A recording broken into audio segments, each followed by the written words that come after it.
بسم اللہ الرحمن الرحیم۔ اور نیل بہتا رہا۔ قسط نمبر 2، پارٹ نمبر 2۔ کیا تم عمرو بن عاص نہیں ہو؟ نہیں، عمرو بن عاص نے جواب دیا، اگر میں عمرو بن عاص ہوتا تو اپنے اوپر جھوٹا پردہ ڈالنے کی کوئی ضرورت نہیں تھی۔ ہمارے سپہ سالار عمرو بن عاص اتنے نڈر اور بے خوف انسان ہیں کہ انہوں نے کبھی جھوٹ بولا ہی نہیں۔ تاریخ میں لکھا ہے کہ ارطغرل ہنس پڑا جیسے وہ عمرو بن عاص کی بات مان گیا ہو اور انہیں ایلچی ہی سمجھ رہا ہو۔ جنگ کے بعد جنگ کے قیدیوں سے پتہ چلا تھا کہ ارطغرل نے عمرو بن عاص کو صحیح پہچانا تھا اور انہیں دھوکہ یہ دیا تھا کہ اسے غلطی لگی ہے اور واقعی ایلچی ہیں۔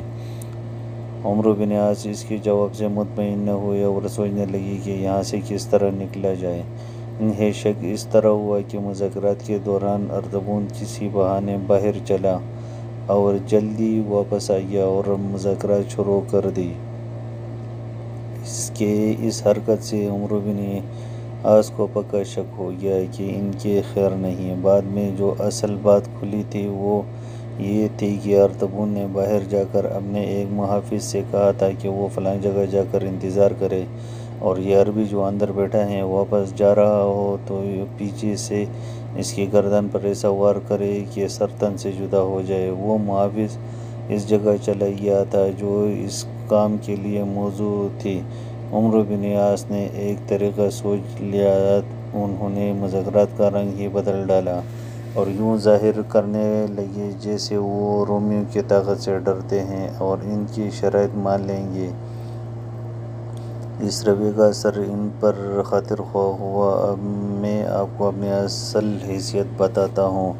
عمرو بن عاص نے کہا، میں سپہ سالار عمرو بن عاص کا بھیجا ہوا ایلچی نہیں ہوں، بلکہ ہم اپنے امیر المومنین حضرت عمر بن خطاب رضی اللہ تعالیٰ عنہ کے بھیجے ہوئے 10 مشیر ہیں اور ہمیں آپ کے ساتھ صلح کی بات چیت کے لیے بھیجا گیا ہے اور ہمارے حکم یہ ہیں کہ قابل قبول شرائط مان لیں۔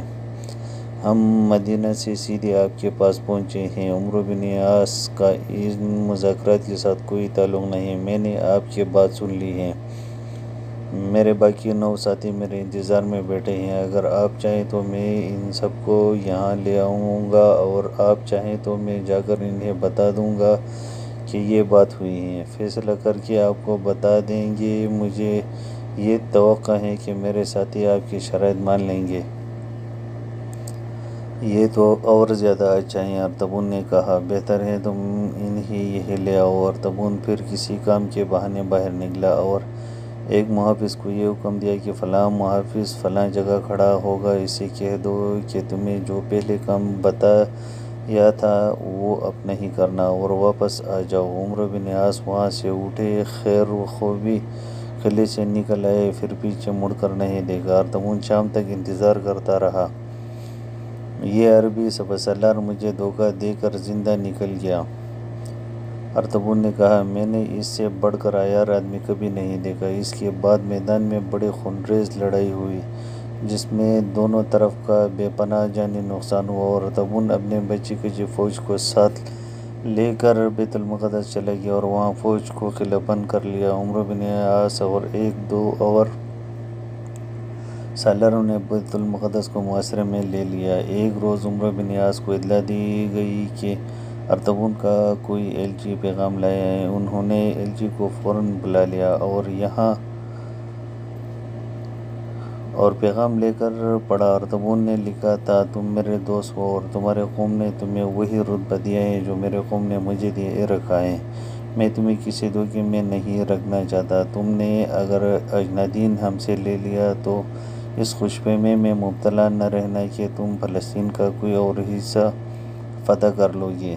تم فلسطین میں اب کوئی اور کامیابی حاصل نہیں کر سکتے۔ تمہارے لیے بہتر یہ ہے کہ یہیں سے واپس چلے جاؤ اور اپنے آپ کو تباہی سے بچا لو۔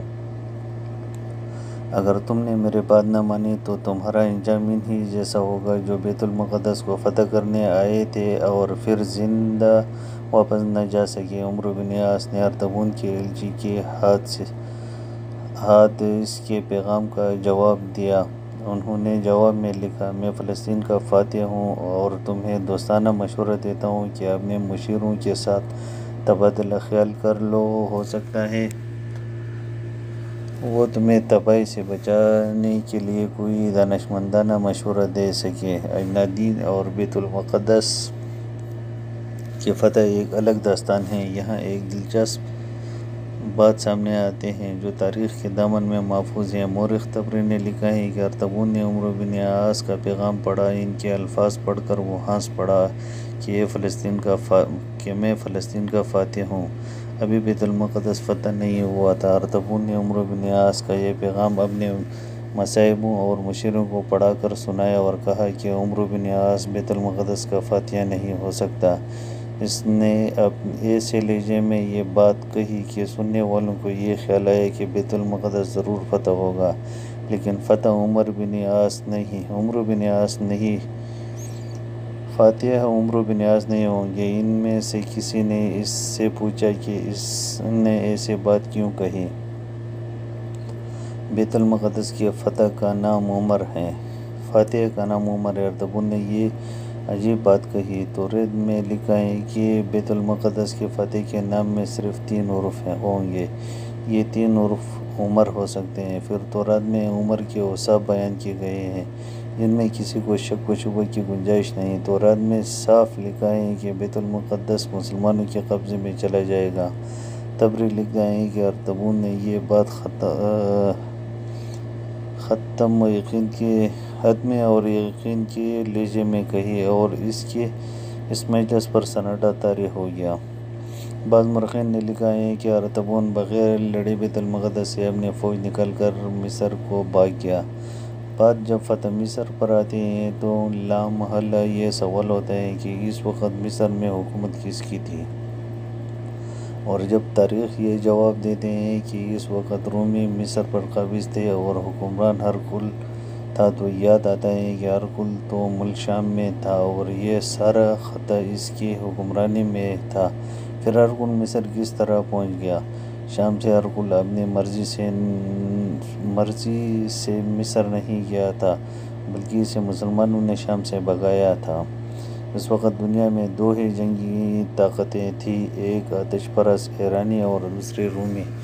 بہت مدت پہلے رومیوں نے عیسائیت قبول کر لی تھی۔ یہ دونوں طاقتیں مشرق وسطیٰ میں ایک دوسرے سے برسر پیکر رہتی تھیں۔ کبھی ایرانی شام اور مصر پر قابض ہو جاتے تھے تو کبھی رومی انہیں شکست دے کر ان سے یہ علاقہ چھین لیا کرتے تھے۔ ان دونوں طاقتوں کے کبھی تصور میں بھی نہیں آیا تھا کہ افق سے ایک تیسری طاقت بھی ابھرے گی جو ان دونوں طاقتوں کو ریزہ ریزہ کر کے بکھیر دے گی۔ عربوں سے تو یہ لوگ کوئی ایسی توقع رکھتے ہی نہیں تھے۔ عربوں کو جاہل اور پسماندہ بدو کہا کرتے تھے، لیکن اسی عرب کے ایک غار کی تاریکی سے اللہ کا نور پھوٹا، جس کی کرنیں بڑی تیزی سے پھیلتی چلی گئیں اور لوگوں کے دل و دماغ کو منور کرتے گئے۔ اس غار کو غار حرا کہتے ہیں۔ یہی رسول اللہ صلی اللہ علیہ وسلم پر پہلے وحی نازل ہوئی تھی اور آپ کو اللہ تبارک و تعالیٰ نے رسالت عطا فرمائی تھی۔ یہاں سے تیسری جنگی طاقت ابھرنے لگی، لیکن ایک فرق کے ساتھ۔ اس تیسری طاقت کو صرف جنگی ہتھیاروں پر بھروسہ نہیں تھا، بلکہ یہ طاقت عظیم نظریے سے لیس تھی، اور اس نظریے میں اللہ کی طاقت شامل تھی۔ ایرانیوں اور رومیوں کو اپنے بے انداز گھوڑوں اور تیروں تفنگوں پر ناز تھا، لیکن جب ان کے بڑے بڑے لشکر مسلمانوں کے چھوٹے چھوٹے لشکروں کے مقابلے میں آئے تو ان کے لیے میدان میں ٹھہرنا محال ہو گیا۔ یہ ایک نظریہ اور عقیدے کا کرشمہ تھا جسے آج تک اللہ کا دین کہا جاتا ہے۔ تاریخ آج بھی حیران ہے کہ جن رومیوں نے ایرانیوں جیسی طاقت کو پے در پے شکست دی تھی، وہ مٹھی بھر مسلمانوں کے ہاتھوں کس طرح پٹ گئے، اور پٹے بھی ایسے کہ مسلمانوں نے انہیں شام سے بے دخل ہی کر ڈالا اور ان کی فوجوں نے مصر میں جا کر دم لیا۔ تاریخ حیرت کا اظہار بھی کرتے ہیں، اور اس سوال کا جواب بھی تاریخ کے دامن میں موجود ہے۔ ایک لمحے کی داستان مسلم اور غیر مسلم مورخوں نے قلم بند کر کے تاریخ کے حوالے کر دی تھی، اور وہ آج بھی دنیا کے سامنے موجود ہیں۔ یہ تفصیل جنگ نوعیت کی ہے۔ مورخوں نے مسلمانوں کی جنگی اہلیت، جذبہ اور فن و حرب و ضرب کے معجزہ نما کارنامے لکھے ہیں۔ انہوں نے مسلمان سپہ سالاروں کے جنگی چالوں پر، قیادت پر اور لشکروں میں ڈسپلن رکھنے پر خراج تحسین پیش کیا ہے، لیکن ایک پہلو ایسا ہے جو مورخوں نے نظر انداز کیا ہے، یا وہ اس سے واقف ہی نہیں تھے۔ اس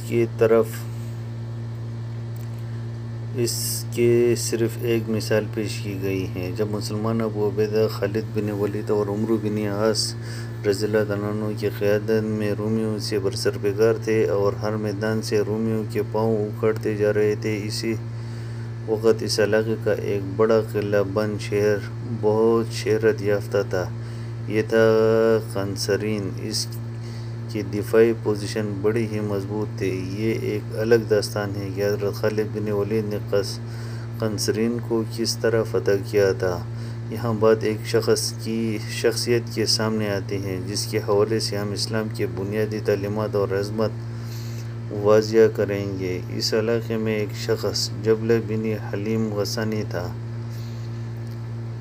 غسانی تھوڑی سی علاقے کا بادشاہ بنا ہوا تھا۔ یہ اس کا اپنا قبیلہ تھا جو بنو غسان کے نام سے مشہور تھا۔ وہ رومیوں کا دوست تھا اور جبلہ بن حلیم رومیوں کے شانہ بشانہ لڑنے کے سوا انہیں ہر طرح کی مدد دیتا تھا۔ جبلہ بے پناہ دولت اور خزانوں کا مالک تھا اور موقع پرست بھی تھا۔ وہ رومیوں کا تو دوست تھا، لیکن مسلمانوں کو وہ اس طرح دشمن نہیں سمجھتا تھا جس طرح رومی سمجھتے تھے۔ جبلہ بڑے ہی صاف ستھرے ذوق و شوق کا مالک تھا۔ اسے عرب کے شاعروں کے ساتھ دلی محبت تھی۔ رسول اللہ صلی اللہ علیہ وسلم کے شاعر حضرت حسان بن ثابت انصاری رضی اللہ عنہ تو اسے سب سے زیادہ عزیز تھے، اور ان کے کلام پر تو وہ وجد میں آ جایا کرتا تھا۔ اس کے باوجود وہ رومیوں کا حلیف تھا، جو اس کی مجبوری تھی، کیونکہ اس کی چھوٹی سی سلطنت رومیوں میں گھری ہوئی تھی۔ ہرقل جب مسلمانوں سے شکست کھا کر بھاگا تو جبلہ بن حلیم نے اپنی عافیت اسی میں سمجھی کہ اسلام قبول کر لیں۔ اس علاقے میں مجاہدین کے جو لشکر لڑ رہے تھے، ان کے سپہ سالار حضرت ابو عبیدہ رضی اللہ عنہ تھے۔ جبلہ بن حلیم نے ان کی طرف اپنا ایلچی اس پیغام کے ساتھ بھیجا کہ وہ اپنے تمام تر قبیلے غسان کے ساتھ اسلام قبول کرنا چاہتا ہے۔ حضرت ابو عبیدہ کی نگاہ میں یہ ایک بڑی فتح تھی۔ انہوں نے اپنے ان 2-3 آدمیوں کو جبلہ کے پاس بھیجا جو غیر مسلموں کو حلقہ بگوش اسلام کرنے کے طریقے سے اچھی طرح واقف تھے۔ یہ آدمی وہاں گئے اور جبلہ اپنے پورے قبیلے کے ساتھ مسلمان ہو گیا۔ ابو عبیدہ نے یہ اطلاع امیر المومنین حضرت عمر بن خطاب رضی اللہ عنہ کو بھیجی۔ تاریخ میں لکھا ہے کہ حضرت عمر رضی اللہ عنہ اس اطلاع پر اتنا خوش ہوئے کہ ان کی آنکھوں میں آنسو آ گئے۔ جبلہ کو سرزمین عرب کی یاد ستا رہی تھی۔ وہ اپنے محبوب شاعروں کے وطن کو دیکھنا چاہتا تھا۔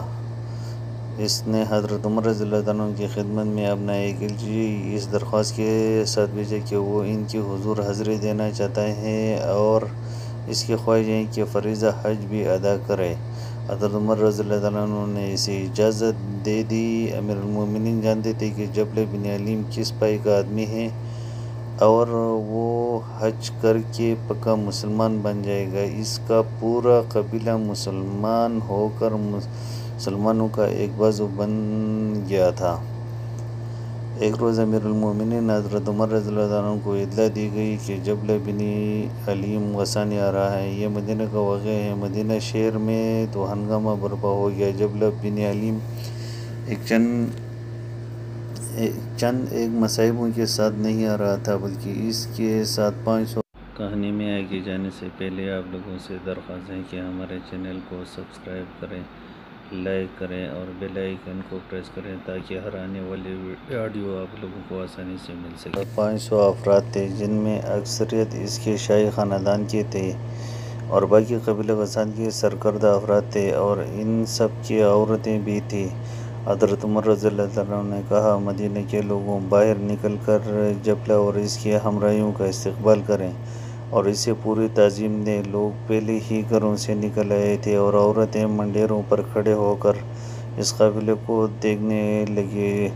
جبلہ اپنے 200 سواروں کو خصوصی لباس پہننے کو کہا، اس مقصد کے لیے یہ قافلہ مدینہ سے کچھ دور رہ گیا۔ ان سواروں نے جب لباس پہنا تو دیکھنے والے حیران رہ گئے، کیونکہ یہ بڑی ہی قیمتی ریشم کا لباس تھا۔ ہر سوار اپنے جگہ بادشاہ اور شہزادہ لگتا تھا۔ ان کے گھوڑوں کے گلوں میں سونے اور چاندی کے ہار ڈالے ہوئے تھے۔ گھوڑوں پر رنگا رنگ ریشمی چادر پڑے ہوئے تھے۔ جبلہ نے اپنے سر پر تاج رکھ لیا۔ اس کا اپنا لباس تو انتہائی قیمتی تھا، آخر بادشاہ تھا، خواہ اس کی بادشاہی محدود سے علاقے میں تھی۔ یہ قافلہ جب شہر میں داخل ہوا تو شہر کے لوگوں پر سناٹا طاری ہو گیا۔ بعض نے حیرت سے انگلیاں دانتوں تلے دبا لیں، انہوں نے اتنے قیمتی لباس کبھی نہیں دیکھے تھے۔ وہ اس لیے بھی حیران ہو رہے تھے کہ یہ لوگ مسلمان ہو گئے ہیں، پھر بھی انہوں نے اپنا شاہانہ انداز نہیں چھوڑا۔ حضرت عمر جبلہ کے استقبال کے لیے باہر نہیں آئے۔ جبلہ ان کی ملاقات کے کمرے میں داخل ہوا تب امیر المومنین نے اٹھ کر اسے گلے لگایا اور جس طرح خود فرش پر بیٹھا کرتے تھے اسی طرح اسے اپنے پہلو میں بٹھا لیا اور اسے مبارکباد دی کہ اس نے اللہ کا سچا دین قبول کر لیا ہے اور اب کوئی طاقت اسے شکست نہیں دے سکتی۔ جبلہ اپنے 500 ہمراہیوں کے لیے نہایت خوبصورت اور قیمتی خیمے ساتھ لایا تھا۔ امیر المومنین حضرت عمر رضی اللہ عنہ نے اسے ایک نہایت اچھی جگہ دی جہاں اس کے آدمیوں نے ترتیب سے خیمے گاڑ لیے اور وہاں ایک الگ تھلگ بستی آباد ہو گئی۔ یہ بستی شہر سے کچھ دور تھی۔ روز حج قریب آ رہا تھا۔ ایک روز امیر المومنین حضرت عمر رضی اللہ عنہ نے اسے ساتھ لیا اور حج کے لیے مکہ کو روانہ ہو گیا۔ اس وقت مکہ سلطنت اسلامیہ میں شامل ہو چکا تھا۔ اب صلح حدیبیہ کی پابندیاں ختم ہو چکی تھیں۔ جبلہ حضرت عمر رضی اللہ عنہ کے لیے چلا تو اس کے ساتھ چند ایک ہی آدمی جبلہ حج کے لیے چلا تو اس کے ساتھ چند ایک ہی اپنے آدمی تھے، باقی سب کو وہ مدینہ چھوڑ گیا۔ فریضہ حج ادا کرنے کے لیے جبلہ نے جو احرام باندھا تھا وہ اس کے ٹخنوں سے نیچے چلا گیا تھا۔ خانہ کعبہ کے طواف کے دوران پیچھے آنے والے ایک آدمی کا پاؤں اس کے احرام پر جا پڑا اور احرام کھل گیا۔ اس شخص کی اس حرکت کو وہ اپنی توہین سمجھا اور پیچھے مڑ کر اس آدمی کے ناک پر بڑی زور سے مکہ مارا۔ اس آدمی کے ناک سے خون بہنے لگا۔ اس وقت حضرت عمر رضی اللہ عنہ اس کے ساتھ نہیں تھے۔ انہیں بعد میں اطلاع ملی کہ جبلہ نے یہ حرکت کی ہے۔ حضرت عمر رضی اللہ عنہ نے اس آدمی کو بلایا اور اس آدمی نے بھی شکایت کی کہ جبلہ نے اس کے ناک پر مکہ مارا ہے، جس سے اس کے ناک سے خون بہنے لگا تھا اور وہ طواف مکمل نہیں کر سکا تھا۔ اس شکایت کے بعد حضرت عمر رضی اللہ عنہ کی حیثیت ہی بدل گئی۔ وہ اب جبلہ کے میزبان نہ رہے بلکہ وہ خلیفۃ المسلمین بن گئے اور اس کے ساتھ ہی ان پر قاضی کے فرائض بھی آ پڑے۔ انہوں نے جبلہ بن علیم کو طلب کیا۔ جبلہ فوراً پہنچا۔ اس کا انداز شاہانہ تھا اور وہ حضرت عمر رضی اللہ عنہ کے پہلو میں بیٹھنے لگا۔ جاری آخر میں آپ لوگوں سے درخواست ہے کہ ہمارے چینل کو سبسکرائب کریں، لائک کریں اور بیل آئیکن کو پریس کریں تاکہ ہمارے ہر نئے آنے والی آڈیو آپ لوگوں کو بآسانی مل سکے۔ شکریہ۔